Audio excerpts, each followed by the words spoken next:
I lost the biggest presentation of my career in under 30 seconds. The CEO's son walked into the boardroom, took the remote from my hand, and turned off my slides. 6 investors were sitting across the table. 3 years of process development disappeared from the screen. "We don't need your old-school approach anymore," Oliver Caldwell said. Then he started presenting my manufacturing process as if it were his own breakthrough.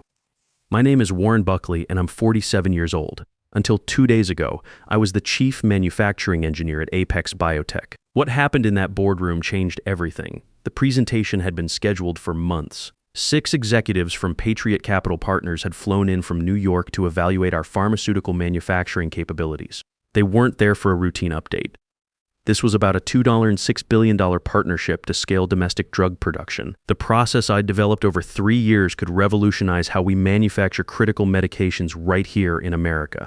Charles Caldwell, Apex's CEO, had personally asked me to present the technical specifications. At the time, I thought it meant he trusted my work. The boardroom looked exactly like the kind of place where decisions worth billions get made. Polished table, leather chairs, and a view of our manufacturing floor below, where 3,200 people worked every day. I had just reached the critical part of my presentation, the yield optimization phase that made our process 40% more efficient than anything coming out of Asia. That's when the door opened without a knock. Oliver Caldwell, Charles's 29-year-old son, walked straight to the front. He didn't apologize. He didn't even look at me. Just picked up my presentation remote and clicked it off. "Gentlemen, we're pivoting to a more innovative approach," he announced. I waited for Charles to say something. He didn't. He leaned back in his chair and nodded slightly, like this had all been planned. The investors looked confused for maybe 5 seconds. Then Oliver started his own presentation. The diagrams on the screen looked familiar, painfully familiar. They were mine, but the labels had been changed. My 3 years of 12-hour days in the pilot plant, working through temperature calibrations and pressure tolerances, watching yields climb from 60% to 94% efficiency. All of it was up there with Oliver's name attached.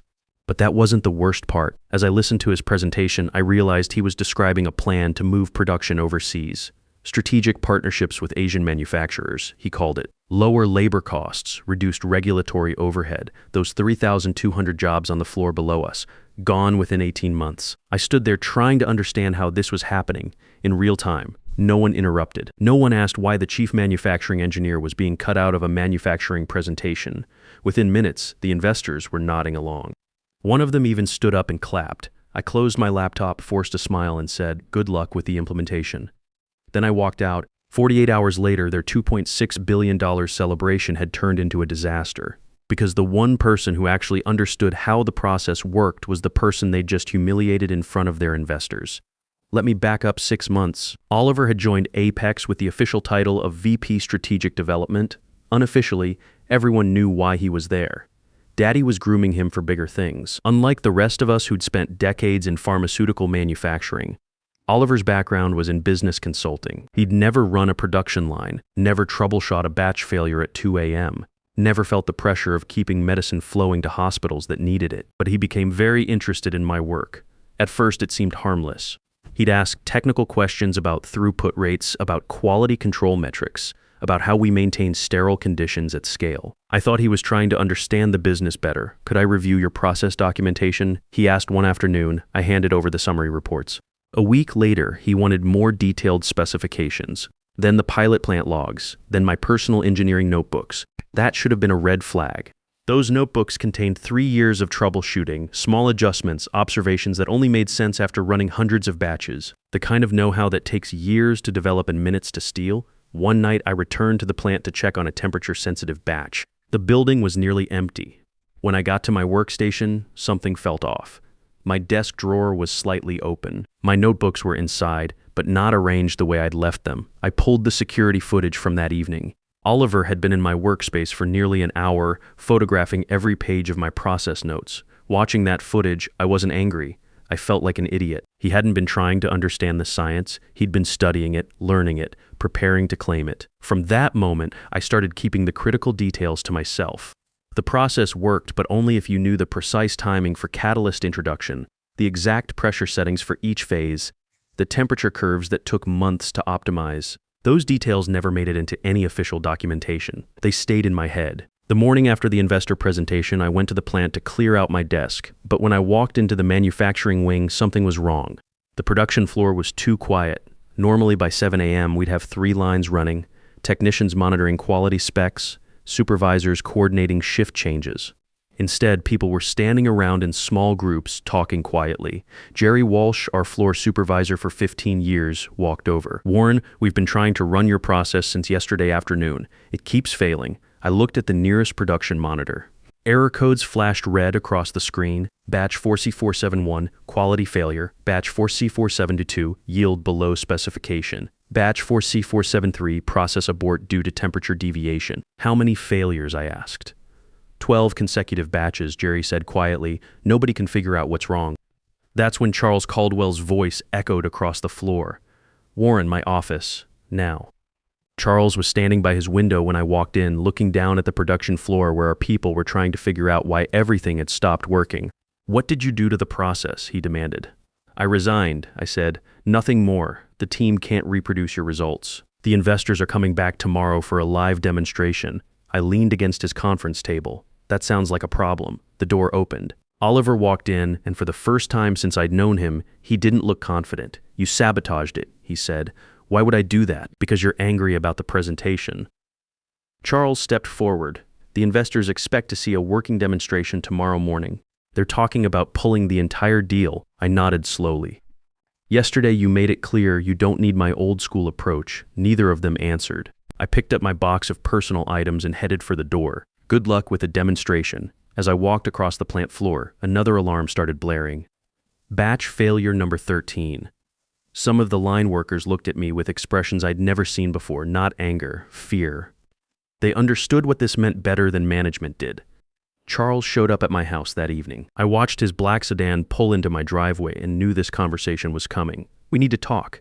He said when I opened the door. "About what?" "You know exactly what. The process isn't working without you." I led him into my living room. He looked around at my modest furniture, the engineering textbooks on my shelves, the family photos on my mantle. This wasn't the executive suite he was used to. "The manufacturing process was developed at Apex facilities," he said. "That makes it company property. The facilities are yours," I replied. "The knowledge isn't. If you try to take that technology anywhere else, we'll pursue legal action." I walked over to my kitchen table and turned my laptop toward him. On the screen was a business registration document, Buckley Manufacturing Solutions, LLC, I said. "Filed it 3 weeks ago. Mostly paperwork for now, but the process documentation is mine." For the first time since he'd arrived, Charles looked uncertain, because he was starting to understand that the situation he thought he controlled was already beyond his reach. The investors returned the next morning exactly as scheduled. 6 executives from Patriot Capital walked into Apex expecting to see the revolutionary manufacturing process that had impressed them 2 days earlier. But this time they weren't there for a presentation. They wanted to see it work. Charles greeted them in the boardroom with his usual confidence, but up close it looked strained. "Our team has prepared a live demonstration on the production floor," he announced. They followed him down to the plant. Oliver was waiting at the main production line, wearing a crisp lab coat that looked like it had never seen actual manufacturing work. Behind him, technicians had set up monitoring stations, quality control instruments, everything needed to run a full batch. "Today we'll demonstrate real-time pharmaceutical manufacturing," Oliver said. "You'll see our efficiency improvements in action." The process began. Raw materials fed into the reaction vessel. Temperature ramped up according to specification. For the first hour, everything looked normal. The investors watched through the observation windows, taking notes, asking technical questions that Oliver answered with confidence. Then we reached the critical phase, the moment where my 3 years of optimization either worked or failed. Temperature spiked beyond tolerance. Pressure readings went erratic. Quality sensors triggered automatic shutdown protocols. "What's happening?" one of the investors asked. Oliver stared at the control panel. "Technical malfunction. We'll reset and try again." They did. Same result, another failure. A third attempt produced the same cascade of errors. Adrian Cole, the lead investor, finally asked the obvious question. "Where's your chief manufacturing engineer, Dr. Buckley is no longer with the company," Charles said carefully. As of when, 2 days ago, the room went dead quiet. Adrian studied the failed production displays, then looked back at Charles. "So you terminated your lead engineer 2 days before asking us to evaluate his process." No one had a good answer for that. I wasn't there to see it happen, but Jerry told me about it later. After the investors left, Oliver tried to blame the equipment. Then he blamed the technicians. Then he started yelling about sabotage and corporate espionage. Jerry just looked at him and said, "Son, you can't steal 25 years of experience from a notebook." That afternoon, my phone rang. Adrian Cole's voice was calm but direct. "Dr. Buckley, I think we need to have a conversation about your manufacturing process. I'm listening, not over the phone. Can you meet us tomorrow morning?" We met the next day at a small facility across town. Nothing fancy, just a rented space with basic equipment and the pilot-scale reactor I'd been quietly assembling for weeks. Adrian arrived with two of his technical advisors. "This is where you've been working," he asked. "Getting ready?" I said.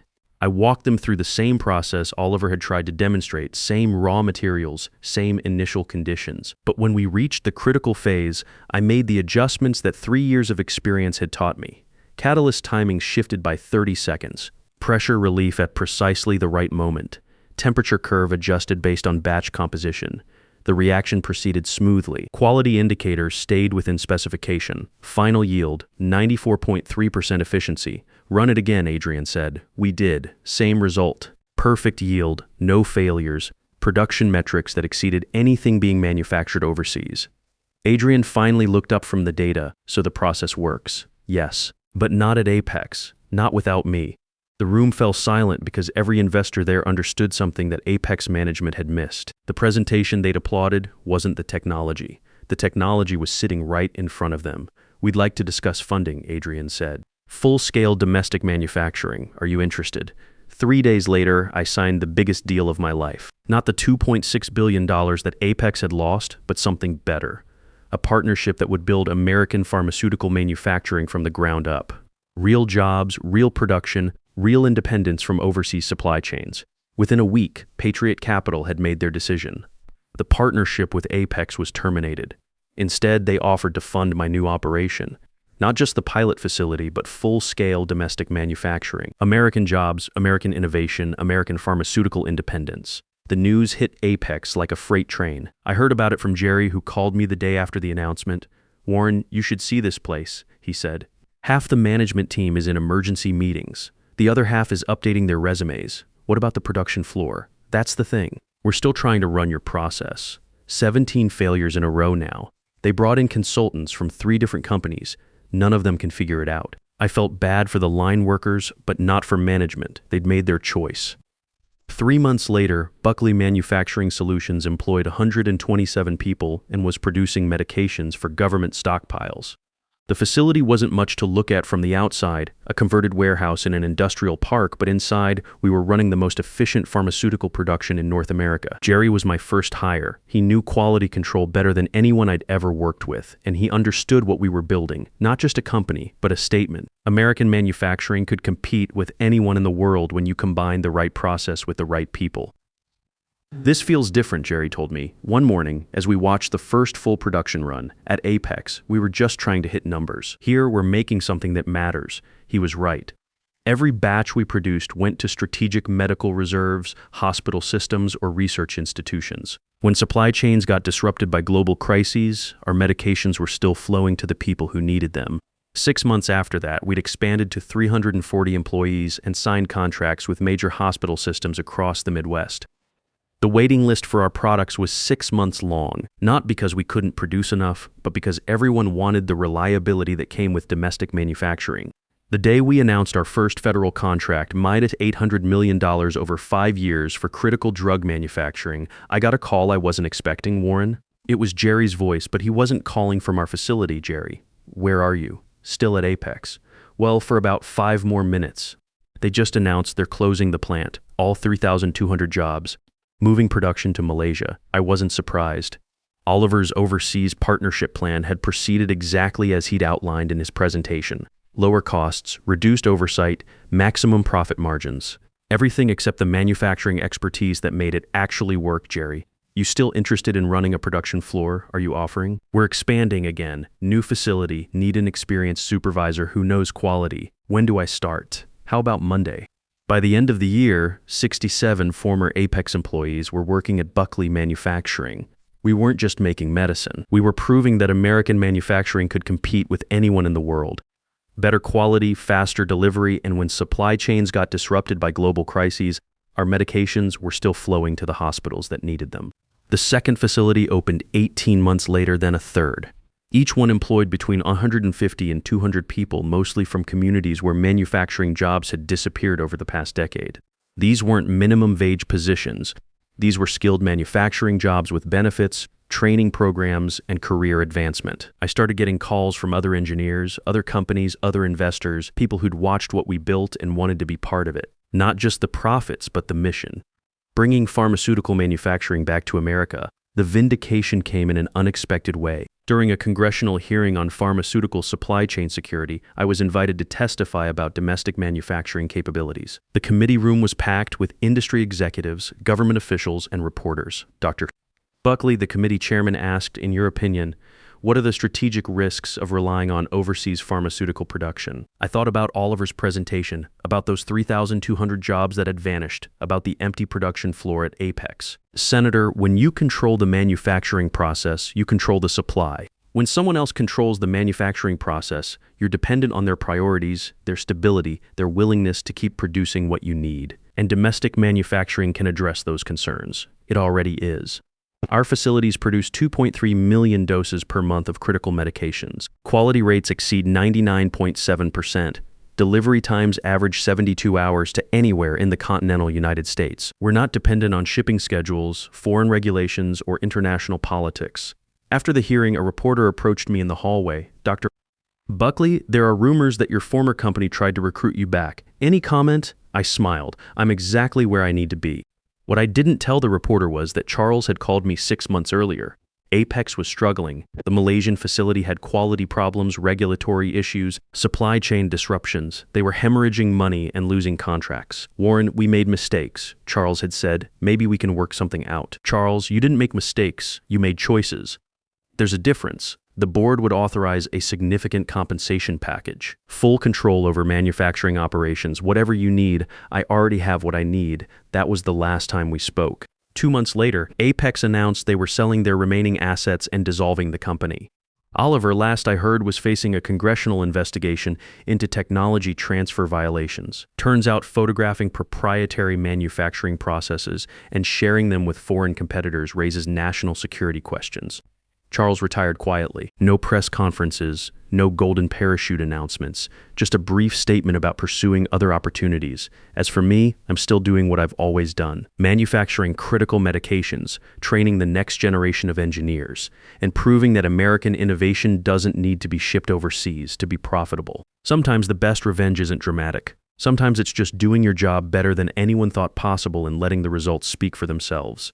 The gauge readings on my newest production line show 96.2% efficiency today.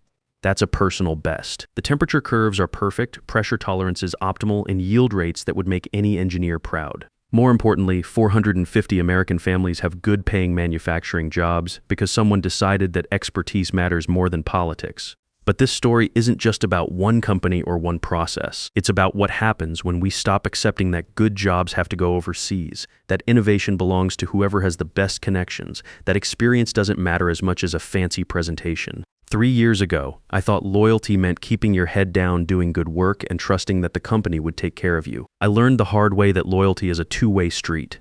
When it stops flowing both directions, you need to find your own path. The pharmaceutical industry taught me something else.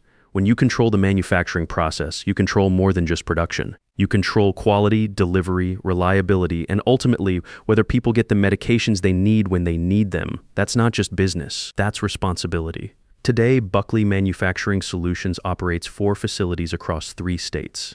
We employ 847 people in communities where manufacturing jobs disappeared decades ago. Our production efficiency rates consistently exceed 95%. Quality metrics hit 99.8% on average. We've never missed a delivery deadline for a government contract. Those numbers matter, but they don't tell the whole story. Last month, I got a letter from a hospital administrator in Ohio. A supply chain disruption had cut off their access to a critical medication. Foreign suppliers were backordered for 6 weeks. We had them resupplied in 48 hours. Your company saved lives, the letter said. Not because you were the cheapest option, but because you were the most reliable. That's what American manufacturing can be when it's done right. Not the cheapest, but the best. Not the most convenient for shareholders, but the most reliable for the people who actually need the product. Jerry still runs our main production floor. He's training supervisors who will go on to run other facilities, other companies, other American manufacturing operations. The knowledge doesn't stop here, it spreads. Sarah Hoffman, one of my former technicians from Apex, now has her own engineering firm specializing in pharmaceutical process optimization. She's working with 6 companies to bring production back from overseas. The expertise multiplies. Last week I spoke at a manufacturing conference in Detroit. The audience was filled with engineers, plant managers, and business owners who'd seen their industries hollowed out by globalization. The questions they asked weren't about technology or profit margins. How do you compete with overseas labor costs? By not trying to. You compete on quality, reliability, innovation, and speed. You compete on being there when your customers need you. How do you handle investors who only care about quarterly numbers? You find investors who understand that sustainable business means building something that lasts. They exist, but you have to look for them. How do you know when it's time to leave and start your own company? When staying means compromising the principles that made you good at your job in the first place. After the conference, a young engineer approached me, maybe 25 years old, fresh out of school, working at a company that was planning to move production to Vietnam. Dr. Buckley, I don't have 25 years of experience like you did. How do I know if I'm ready to take a risk? You're never ready, I told him, but if you wait until you're ready, someone else will have already stolen your work and moved on. I gave him my card. 6 months later, he called. His company had tried to implement his process improvement in Vietnam. It failed spectacularly. They offered him a promotion to fix it. He turned it down and started his own consulting firm instead. He's working with 3 manufacturers now, helping them optimize processes for domestic production. The cycle continues. The investigation into Oliver's technology transfer violations concluded last month. He was fined $2.3 million and banned from working in any industry that handles controlled technology. The money went to a fund for displaced manufacturing workers. Charles sold his house in Connecticut and moved to Florida. I heard he's working as a business consultant now, helping companies avoid the mistakes he made. There's irony in that, but also maybe some redemption. As for Apex, the facility where I spent 25 years is being converted into a logistics hub. The advanced manufacturing equipment was sold at auction. Some of it ended up in our 4th facility. Jerry took particular satisfaction in training our newest technicians on the same machines he'd operated at Apex. These machines remember how to make quality products, he said. They just needed people who remembered how to run them properly. Today marks exactly 3 years since Oliver walked into that boardroom and stole my presentation. 3 years since I thought my career was over. 3 years since I learned that sometimes losing everything is just the beginning of building something better. The morning production report shows all 4 facilities operating at optimal efficiency. Quality metrics within specification, delivery schedules on track. Employment at full capacity with a waiting list of qualified candidates. More importantly, we're training the next generation. Apprenticeship programs in partnership with local community colleges. Scholarship funds for engineering students. Mentorship programs pairing experienced workers with newcomers. The knowledge doesn't die with us, it grows.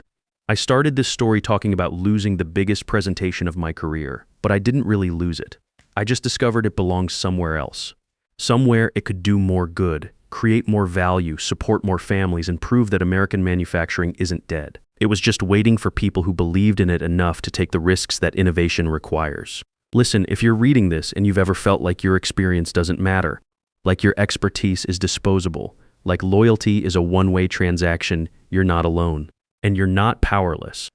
The knowledge in your head, the skills in your hands, the principles that guide your work, those belong to you, not to any company that employs you. The question isn't whether you can compete with cheaper alternatives. The question is whether you can build something better, something that lasts, something that creates value for the people who depend on your work. In my experience, the answer is usually yes, but only if you're willing to bet on yourself when no one else will. Sometimes that's exactly what expertise looks like.